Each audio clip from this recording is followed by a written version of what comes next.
Salut messieurs, mesdames, personnes non binaires. On poursuit donc la série de contenus sur le thème de la direction artistique.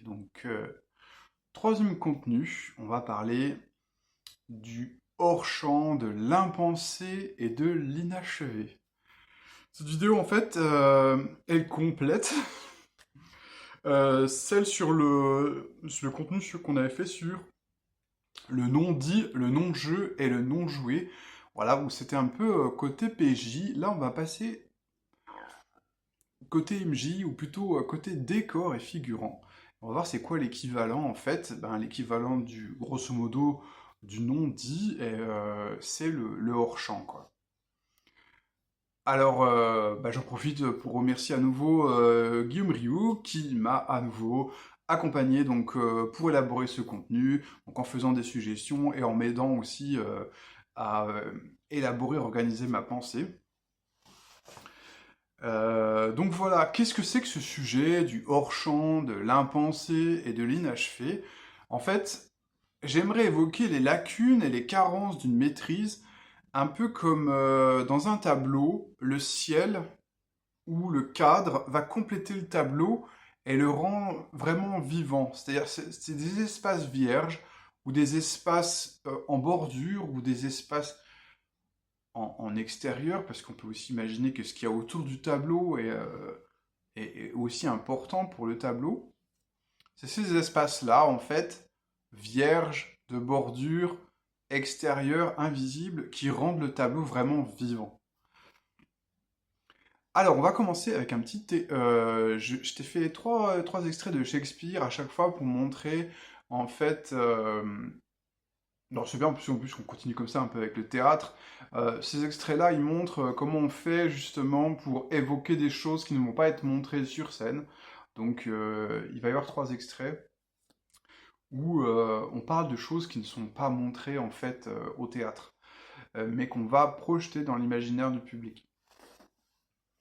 D'abord, un extrait de Macbeth où on va évoquer un meurtre qui n'est pas montré, qui se passe hors champ, en coulisses.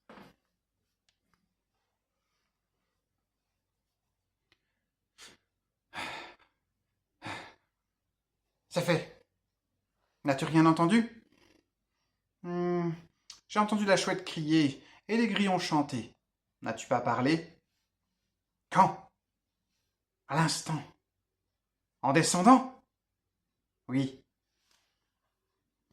Donc première partie, on va parler du hors-champ.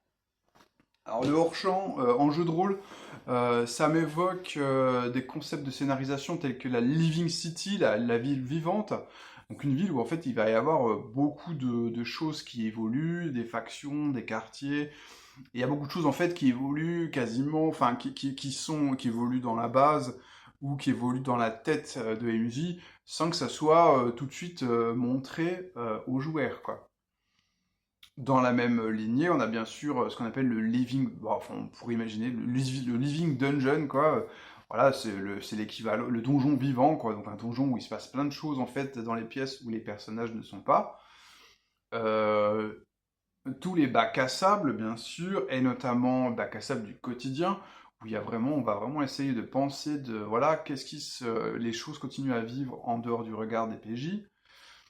Euh, Dans Apocalypseur, dans la notion de front et de menace, et c'est un peu bien sûr le même principe, ce sont des dangers en fait, que ce soit les fronts ou les menaces, c'est des dangers qui vont mener un peu leur vie, qui ont des horloges, c'est-à-dire qui ont une progression chronologique, et il est fort possible en fait que MJ fasse progresser l'horloge d'un front ou d'une menace. Ça se trouve, il n'y a que l'un des deux qui a une horloge, bon bref, c'est pas grave. Eh bien, voilà, sans en parler tout de suite au PJ, quoi. Les conséquences seront montrées plus tard. Et si on veut, on peut s'intéresser à la riche vie intérieure des PNJ, qui peut se retranscrire en fait uniquement par une interprétation de la part de MJ qui serait riche en nuances et en sous-entendus. C'est-à-dire que si on a un PNJ construit assez étoffé, eh bien, MJ peut l'interpréter sans tout expliquer, hein, de la psychologie, des enjeux du PNJ, mais MJ les connaît, et ça se retranscrit un petit peu dans, voilà, une hésitation, dans le roleplay, une intonation, des petits sous-entendus, et voilà, il vérifie souvent ce qu'il y a dans sa besace, s'il a des regards en coin, il consulte, le PNJ consulte son agenda de façon soucieuse, ainsi de suite. Un jeu qui se concentre beaucoup là-dessus, il y avait une version générique qui a été proposée, c'est Écheveuil, en fait, où il y a un carnet de PNJ, voilà, qui ont ce niveau de détail qui permet d'avoir une interprétation riche en nuances et en sous-entendus. On avait fait un contenu justement sur comment étoffer les PNJ, donc bien sûr, il sera en description. Euh, on peut parler évidemment des interparties, voilà, un peu comme une sorte particulière de hors-champ. Euh, donc il y a eu un contenu sur les interparties, bien sûr. Ces interparties, on n'est pas obligé de les jouer du coup avec tous les PJ, donc en fait, alors bien sûr, je suis obligé de parler des apartés aussi, hein. C'est-à-dire qu'il y a une partie du jeu qui va être jouée seulement pour certains PJ, et les autres n'ont pas accès à n'ont pas accès à ça, pas accès direct en tout cas, ça peut leur être relaté, ils vont être témoins des retombées de ça. Ces interparties, elles peuvent aussi être jouées en solo par MJ, donc là on est vraiment dans le hors-champ. Quel est l'intérêt pour MJ de jouer un solo avec ses propres PNJ? Eh ben, c'est de justement les faire progresser entre deux scénarios pour avoir ce concept comme ça un petit peu de Living City, de Living Dungeon. Euh, donc je te renverrai un compte-rendu solo que j'ai fait avec la Cour Corbel, où justement on voit des PNJ comme ça prendre vie entre deux parties. Euh, on avait une discussion avec Mathieu Lamson un peu à ce sujet, et du coup Mathieu Lamson a assez récemment créé un mini-jeu pour son jeu Néphilote, un mini-jeu qui est justement consacré à motoriser, voilà, c'est le fait pour MJ de jouer ses PNJ en solo, hors champ. Également, il y a une vidéo de Bloop sur les PNJ, sur ce qui se passe chez les PNJ en hors champ. Je te renverrai bien sûr en description. Passons aux remarques de Guillaume. Euh, Guillaume voilà, nous dit pour détailler ce que tu évoques par influence le jeu, le hors-champ, donc qui influence le hors-champ peut concerner les causes, alors que les conséquences, elles, peuvent être dans le champ. Les actions des PNJ, elles se manifestent par leurs conséquences, notamment par l'impact sur l'environnement dans lequel évoluent les PNJ. Alors, ces conséquences dont on ne mesure pas l'impact tout de suite, un petit peu que ça peut prendre un peu de temps, ça peut se déployer d'abord en hors-champ, ça peut être la disponibilité des ressources. Il y a des convois qui sont capturés par des PNJ. Ah bon, ça c'est l'inverse. C'est quand les PNJ font des choses, euh, on les voit pas faire ces choses, mais on voit les conséquences. Et ben, par exemple, donc la disponibilité des ressources, c'est-à-dire s'il y a des PNJ qui vont capturer des convois, qui vont dérober des objets ou les acheter avant que les PJ arrivent, et ben, les PJ constatent qu'il s'est passé quelque chose, ça laisse des traces, quoi. L'attitude des habitants, quoi. L'idée de chat échaudé craint l'eau froide. C'est-à-dire que s'il y a des PNJ semblables aux aventuriers qui ont été incorrects avec les habitants, ou alors si les PNJ ont répandu des rumeurs négatives à propos des PJ, eh ben les PJ, quand ils arrivent dans le village, eh bien, voilà, entre guillemets, leur attitude, elle a été déviée par l'interaction précédente avec des PNJ.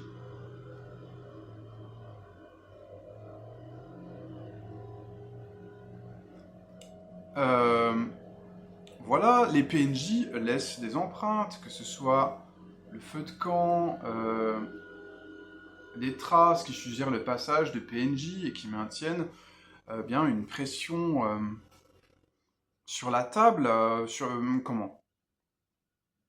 En suggérant qu'en fait, ces PNJ ont pu agir, on voit leur empreinte, qu'est-ce qu'ils ont fait, où ils sont allés, d'où ils viennent, et les PJ vont élaborer des hypothèses qui vont nourrir la narration. Et bien sûr, ces hypothèses des joueuses vont être source d'inspiration pour MJ si on est un petit peu en impro. Le hors-champ, c'est aussi une question d'échelle, d'après Guillaume. C'est-à-dire qu'il peut s'appliquer à haut niveau et constituer une source dans laquelle puiser pour MJ en garantissant une cohérence. Alors c'est le cas par exemple de principes magiques ou de réhabilité politique générale et inconnue des PJ, mais qui permettent de guider MJ pour générer des événements particuliers euh, auxquels ils seront confrontés. Je dis n'importe quoi, c'est un exemple de moi, hein, pas de Guillaume, mais si il y a deux nations qui se font la guerre et que les PJ sont dans une espèce de petite zone en tampon entre ces deux nations, eh bien, il va y avoir des retombées sur leur territoire, tu vois, du fait des mouvements de ces deux grandes nations qui se font la guerre, quoi. Donc on a une espèce de grande image dont les PJ ne reçoivent que des échos, quoi. Alors au passage, là, c'est à nouveau, c'est une réflexion qui me vient, hein. Euh, Quand MJ fait jouer du hors-champ, ça peut être totalement en mode, tu sais, dramaturge, c'est-à-dire que, par exemple, sur mon duel de nations, je peux décider de façon arbitraire, en fait, quelle nation attaque quelle autre, avec quelle retombée, tout ça, machin, quel succès. Tout comme, bah, en fait, je suis pas interdit d'utiliser un système de jeu et donc de laisser un peu le hasard décider, voilà, donc pourquoi pas utiliser, je sais pas, un petit wargame, tu vois, et donc entre mes parties, je vais jouer avec mon wargame, donc les grandes nations, donc il y a une partie de hasard qui va déterminer, voilà, qu'est-ce qui se passe et quelles sont les retombées pour les PJ. Donc voilà, ça peut être intéressant quand on fait des solos avec les PNJ, de leur faire lancer des dés et tout, pour pas être uniquement en mode dramaturge, mais laisser un peu ce côté aléatoire qui finalement va renforcer le côté living city, enfin campagne vivante, quoi. Alors, je retourne au commentaire de Guillaume.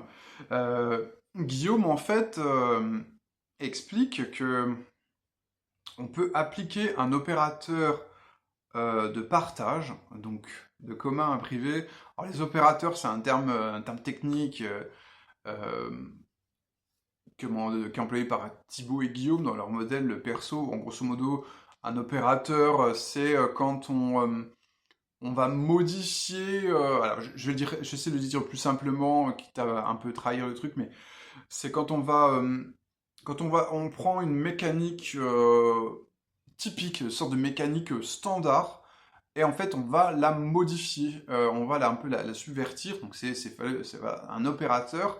Et donc là par exemple, on va dire que le mode standard, c'est les informations sont distribuées à toutes les joueuses, c'est un peu ce qu'on appelle aussi la transparence. Euh, et en fait, cet opérateur de partage, on le passe de commun à privé, c'est-à-dire que finalement, on ne va pas distribuer l'information de la même façon à tout le monde, on va introduire une asymétrie, et on peut différencier les savoirs communs à l'ensemble des joueuses, et celui qui relève de la connaissance privée d'une joueuse, quoi. Et du coup, avec comme ça une asymétrie d'information, eh bien le hors-champ, il n'est pas absolu, mais il est relatif aux différentes joueuses, dès lors qu'on répartit la connaissance voilà, de manière asymétrique. Donc ça, c'est les secrets de PJ, les fameux apartés que j'ai évoqués, etc., quoi. Donc voilà, une idée de hors-champ, en fait, qui dépend des points de vue.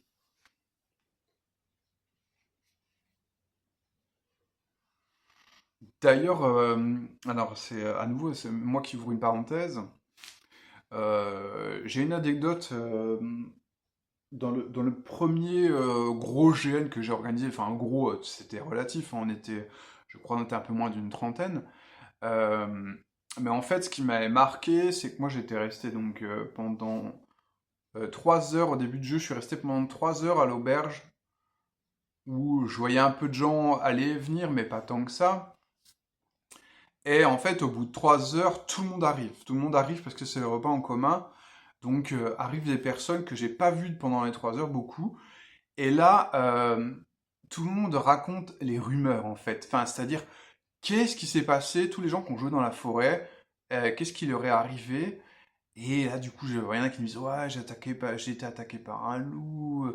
Il y avait quelqu'un, il y avait quelqu'un qui avait perdu ses yeux. Enfin, je te rassure, en faux, hein, pour de faux, hein, avec du faux sang et tout, quoi. Et, euh, et c'était doublement génial, parce que déjà, en tant que joueur, moi, mon immersion a été vraiment renforcée par ce fait qu'il s'était passé plein de choses dans mon hors-champ personnel, tu vois, en dehors de mes, et que là, c'est seulement au moment du repas de l'auberge que m'arrivait sous forme de rumeurs, bien sûr, incomplètes, est-ce que je pouvais leur faire confiance? Donc ça, c'était vraiment très très fort, très très immersif, et c'est un double plaisir parce qu'en plus, en tant qu'orga, donc c'était sur l'Essente, qui est un GN, euh, presque sans orga, hein, c'est-à-dire que, en fait, en tant qu'orga, on laisse quand même les gens très très libres, et donc j'étais ça veut dire que les gens avaient joué de façon très autonome pendant 3 heures sans que je vienne du tout les driver sur quoi que ce soit. Et je ressens en fait tout ce qu'ils ont fait comme jeu sans que je les surveille. Donc voilà, c'était super. Et c'est ce que j'appelle donc en GN le multilocal. Le fait que ça se passe sur plusieurs endroits, qu'on puisse pas avoir accès à tout, ça renforce vraiment l'immersion. Et puis bon, ça crée une impression d'être vraiment dans un environnement vivant, dont on est loin de contrôler tous les aspects. Et en fait, en jeu de rôle, tu peux reproduire ça, ce multilocal. Et par exemple, bon, un exemple de multilocal qu'on arrive à faire en jeu de rôle, c'est tout simplement le multitable, hein. Voilà. Ou les apartés, bien sûr.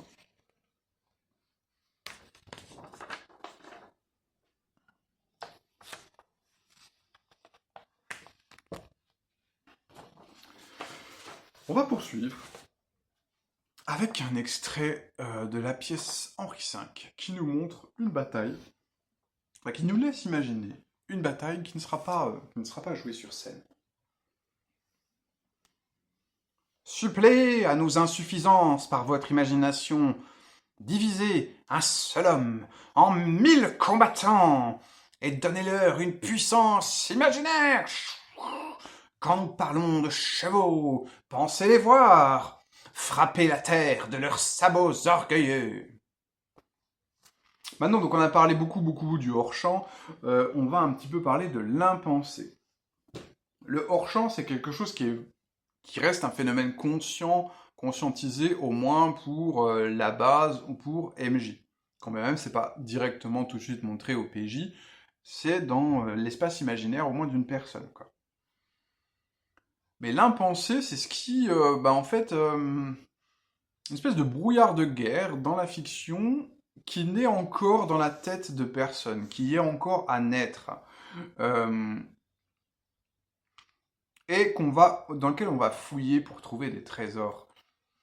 Donc, notamment en impro, voilà, c'est tout ce que MJ n'a pas encore envisagé, qui se développera peut-être jamais, ou qui se développera à la volée.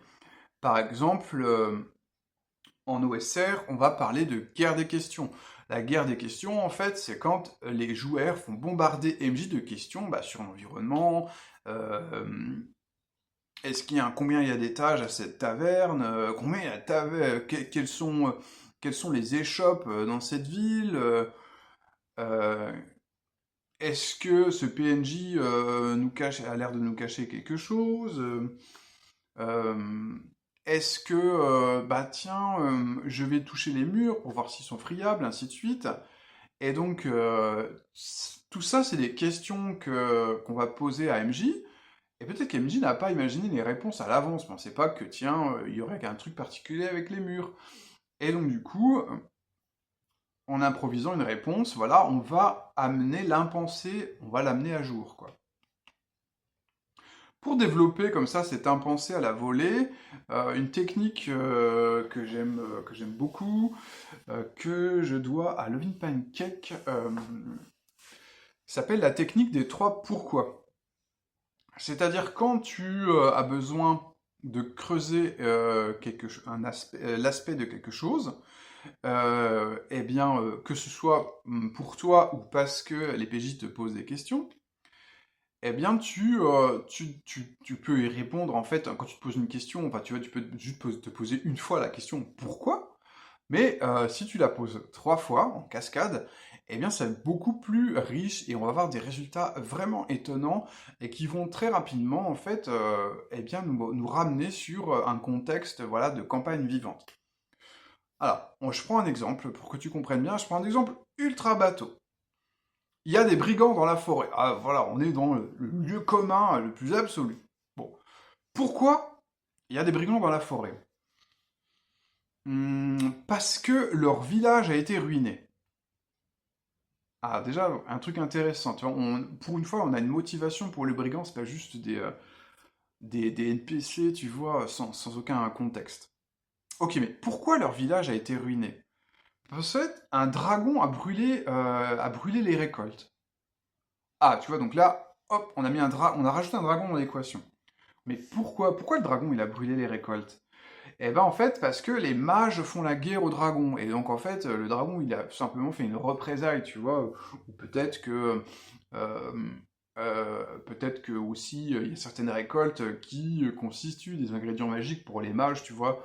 Bah, Et là, tu vois, je pars d'un truc bateau, il y a des brigands dans la forêt. Bah, non seulement c'est bateau, mais c'est aussi c'est micro, quoi, tu vois. C'est un tout petit événement qui a peu d'impact. Et là, tu vois, en me demandant 3 fois pourquoi, ben là, si tu veux, j'ai déjà un scénario, en fait. Enfin, voilà, et les mages qui font la guerre aux dragons, ça impacte tout le monde, ça bouleverse les équilibres. Voilà, ça, c'est super intéressant parce qu'on va très très bientôt reparler de la notion d'équilibre dynamique. Donc voilà, technique des 3 pourquoi, c'est vraiment banger. Je te conseille de la rajouter dans ta petite trousse à outils. Alors, voilà donc, quand on doit improviser voilà, pour combler cette impensée, euh, eh ben, on va devoir donner des explications, on va peut-être énoncer des évidences, on va peut-être avoir des épiphanies, des révélations. On peut utiliser des techniques de fusion. La technique de fusion, donc je t'en ai déjà parlé, hein, c'est une technique d'impro en fait qui consiste à mettre deux éléments narratifs en relation, tu vois, alors qu'au départ, ils n'étaient pas censés avoir quelque chose en commun. Et souvent, quand on les met en relation, voire quitte à les modifier un peu, pour que ça rentre, ça crée quelque chose de plus original, de plus intéressant, quoi. Et si tu veux, ben, souvent, le simple fait de démarrer comme ça, euh, d'avoir un impensé et d'être amené à devoir l'expliciter, euh, il y a voilà, toutes ces épiphanies, ces révélations qui vont arriver sans crier gare, et même sans intention consciente, ça va émerger, quoi. Guillaume nous dit qu'on peut aussi mentionner, bien sûr, les générations par table aléatoire qui rentrent dans ce domaine, quoi. Un peu sous forme d'impensé. Tant qu'on a pas utilisé la table, ben, c'était pas dans notre imaginaire, et puis hop, ça rentre d'un coup, parce qu'en fait, on a un vide à combler, là. J'ai un vide, voilà, j'ai besoin d'une auberge, allez hop, je ressors ma table aléatoire d'auberge, puis d'un coup, j'ai un truc vivant qui arrive, quoi. Alors on poursuit avec un extrait de La Tempête, toujours du petit William Shakespeare. Cette tempête, pour des raisons techniques, surtout quand on parle au moment à l'époque du théâtre élisabétain, cette tempête ne peut pas être montrée sur scène, et donc on va devoir la suggérer par le jeu d'acteurs, quoi. Courage, mes garçons, courage! Vite, vite! Serrez les voiles! Obéissez au sifflet du maître! Tout est perdu! Priez! Priez! Tout est perdu! Oui, il a un jeu un peu excessif. Voilà, on lui pardonnera. On va conclure avec la troisième partie de ce triptyque, c'est l'inachevé. C'est-à-dire que dans ma notion d'hors-champ, l'hors-champ, c'est quelque chose donc que je développe consciemment. L'impensé, c'est un développement qui va arriver de façon un peu organique, impromptue et tout. Et il y a tout ce qui ne va pas, l'inachevé, c'est ce qui ne va pas advenir, qui restera à jamais finalement hors champ, et même à jamais, et à jamais impensé également. Le jeu de rôle, si tu veux, il porte en lui, de toute façon, une incomplétude structurelle qu'on est obligé d'embrasser. C'est-à-dire quoi? C'est quoi l'incomplétude? C'est-à-dire que contrairement à euh, un jeu de plateau, si tu veux jouer au jeu, bah, il faut que tu aies tout le jeu, quoi. Il faut que tu aies toutes les pièces, voilà, il faut que tu aies tout le matériel. Tu peux pas jouer avec juste la moitié du matériel, quoi. Je parle pas des extensions, hein, bien sûr. Un jeu de rôle, en fait, tu peux démarrer, et même s'il te manque plein de choses. Je t'envoie par exemple à mon contenu comment maîtriser un jeu de rôle sans l'avoir lu. Tu vois, si on peut carrément commencer sans l'avoir lu, c'est te dire que, bon, voilà, on peut y aller en tongs et en sandalettes, il n'y a pas de problème, quoi. Tu peux jouer même si t'as pas fini ton scénario. Par exemple, moi j'ai fait jouer toute une campagne, je me fait jouer plusieurs fois, qui s'appelle L'Ordre et le Sauvage, où en fait les scénarios de cette campagne, ils sont faits sous la technique du scénario en matrice.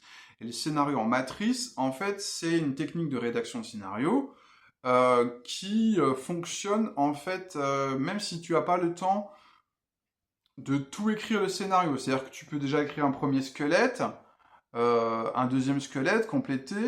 Mais déjà, même si tu as écrit en bullet point comme ça une quinzaine d'idées, tu peux déjà jouer, même si en fait, techniquement, le scénario n'est pas terminé, il manquerait des descriptions, il manquerait des développements, tout ça.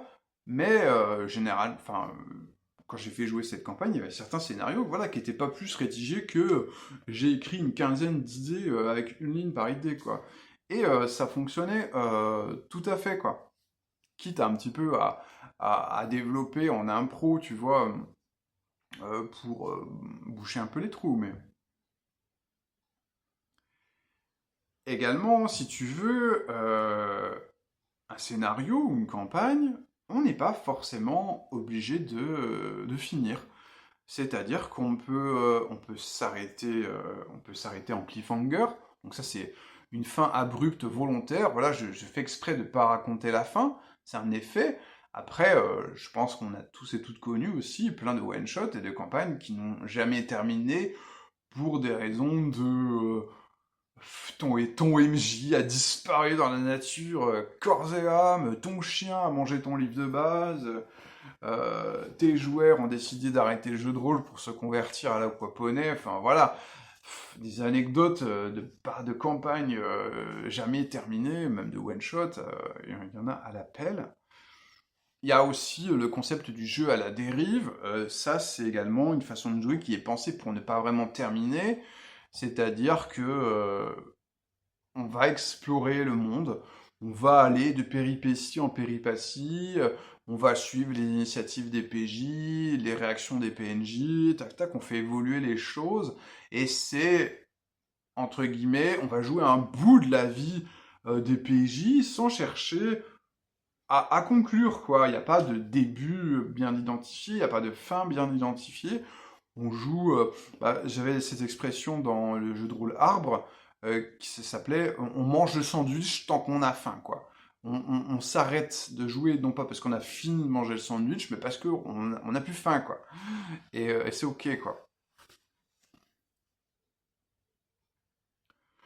Donc ce vide, eh bien, il peut être laissé vacant pour l'éternité, ou il peut être complété par les joueurs. On va rejoindre un peu ce que j'ai dit dans l'impensé. Euh, Guillaume Rioux, en fait, nous parle d'incomplétude permanente. C'est-à-dire, par exemple, un mystère ne sera jamais élucidé et les joueuses seront limitées à des hypothèses. Bah, c'est typiquement ce qui est proposé dans le témoignage. Le témoignage, c'est un jeu où on est confronté à un phénomène qui nous dépasse.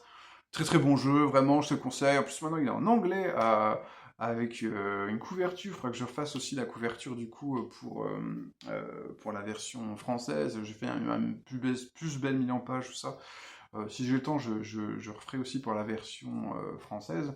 Mais voilà, le témoignage, on sait que, en fait, l'histoire va terminer, on va arrêter la partie à un moment, euh, mais le phénomène n'aura jamais été dépassé. Si c'est un mystère, il n'aura jamais été résolu. Si c'est une horreur, elle n'aura pas été vaincue par les personnages. Si c'est une beauté, ben, on n'en aura pas fait le tour, on n'aura pas compris, vraiment, on n'aura pas surmonté le choc esthétique, quoi.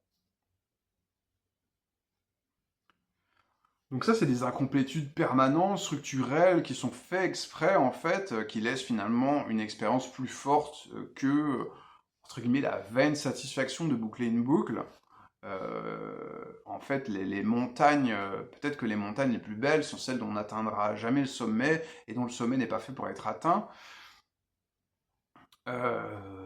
Voilà, oui, c'est pas très, c'est pas très inoxtag comme mindset, j'en conviens. Et sinon, on a l'incomplétude à explorer, donc que nous dit Guillaume. L'incomplétude à explorer, c'est que, par exemple, on a un setting avec une construction commune, on pose des questions aux joueuses en partie. Bah, ça, c'est présent dans Apocalypse World, où on pose beaucoup de questions aux joueuses. Il y a les éléments. On peut avoir un élément qui est indéterminé initialement et précisé selon les hypothèses des joueuses. Bah, typiquement dans Brindlewood Bay ou d'autres jeux d'enquête émergentes, on ne sait pas forcément qui, le MJ ne sait pas forcément qui est l'assassin au départ, et ça va être défini par les hypothèses des joueuses, quoi. C'est également ce qui est proposé par Sébastien Delfino, voilà, il pose un problème et attend que les joueuses envisagent les causes, et en fait, parmi les causes envisagées par les joueuses, il va piocher une cause qui lui semble plus pertinente que les autres. On peut aussi, donc Guillaume nous dit qu'on peut aussi aborder l'équivoque, soit par des mots ambigus, soit par des symboles, par exemple dans l'appel de Cthulhu.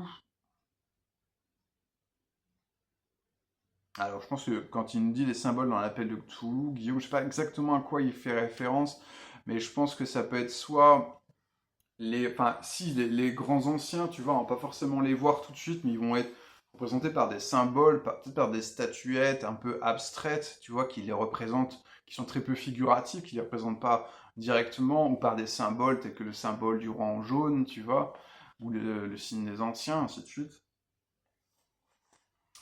et qui, voilà, donc qui sont des référents qui sont pas des référents figuratifs, qui sont des référents symboliques. On peut avoir voilà, des musiques qui donnent un cadre ou une intention sans préciser totalement les choses, quoi. Également.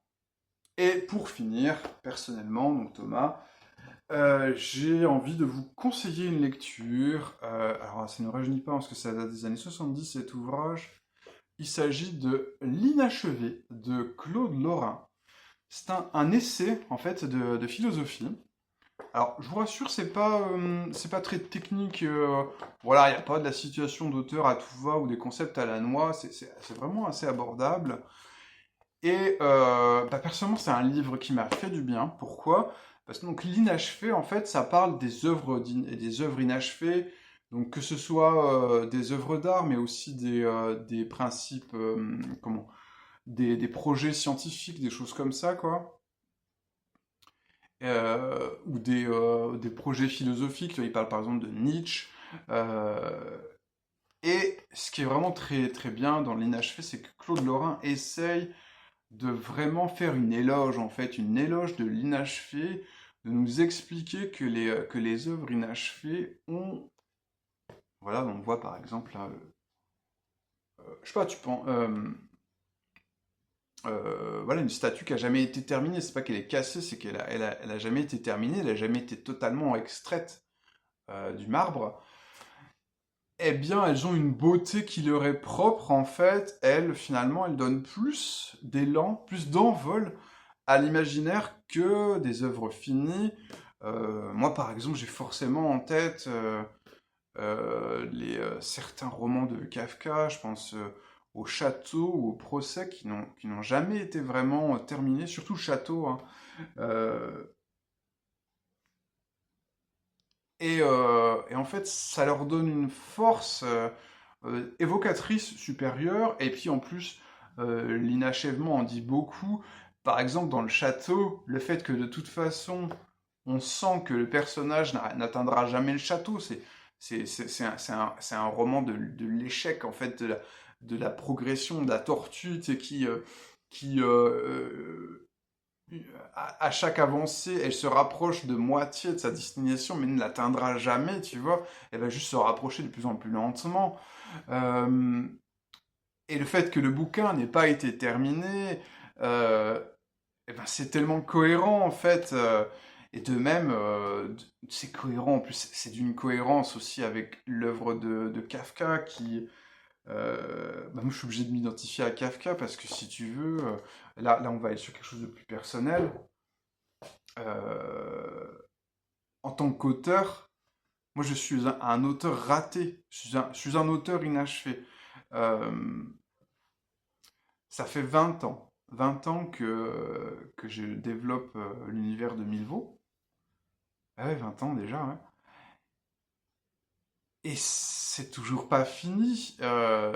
J'ai écrit, quand j'ai commencé à faire ça, j'avais en idée qu'il y aurait un jeu unique, tu vois, classique, éventuellement une gamme, mais ce serait un jeu unique, cohérent. Au final, je suis parti sur finalement plein de jeux dans le même univers. Euh, mais ça encore, bon, on peut se dire, c'est pas grave ça. Mais il y a énormément de ces jeux que je n'ai jamais terminés. C'est-à-dire que généralement, quand j'ai abouti le game design, c'est-à-dire que j'ai imaginé les mécaniques, j'ai fait tester un certain nombre de fois et ça fonctionne à ma table, eh bien, je n'arrive pas à finir l'étape de rédaction. Généralement, j'ai tendance, il y a énormément de jeux que j'ai abandonnés à un stade de 70 à 90% de leur développement, quoi. En fait, je vais vous faire un aveu. J'ai été récemment diagnostiqué, en fait, ouais, j'ai déjà dit une autre fois, mais là je redis, j'ai pas envie de le répéter tout le temps, je veux pas que ça me définisse et tout, mais c'est important que là c'est vraiment important d'en parler maintenant. J'ai été récemment pré-diagnostiqué du TDAH. Je dis bien pré-diagnostiqué parce que c'est un test qui a été fait par une psychologue et en fait en théorie il faudrait valider par un psychiatre et tout. Mais bon, il y a quand même un début de solidité de preuve. Et puis honnêtement, quand j'ai eu ce diagnostic, ça a expliqué beaucoup de choses, quoi. Le fait que j'arrive pas à terminer les choses et d'avoir en fait une petite voix qui me dise mais en fait c'est pas grave d'être inachevé, c'est pas grave d'être raté, c'est pas grave de ne pas réussir à finir les choses, puisque l'important c'est la création, quoi.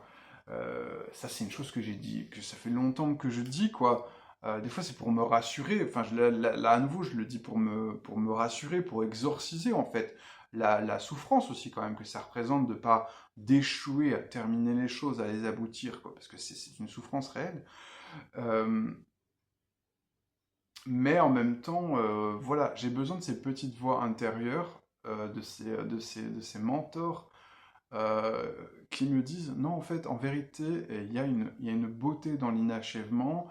Et à nouveau, l'inachèvement, c'est aussi tout ce qui fait la puissance du média jeu de rôle, puisque de toute façon, le plus abouti des jeux se doit d'être inachevé, puisque derrière, on a la table qui va compléter l'histoire. Donc c'est un devoir moral en fait, c'est presque un devoir moral d'échouer, d'inaboutir et d'inachever. Sur ces bonnes paroles, on se dit à la prochaine. Et on restera sur la direction artistique et on va parler de maximiser les conséquences. Allez, salut!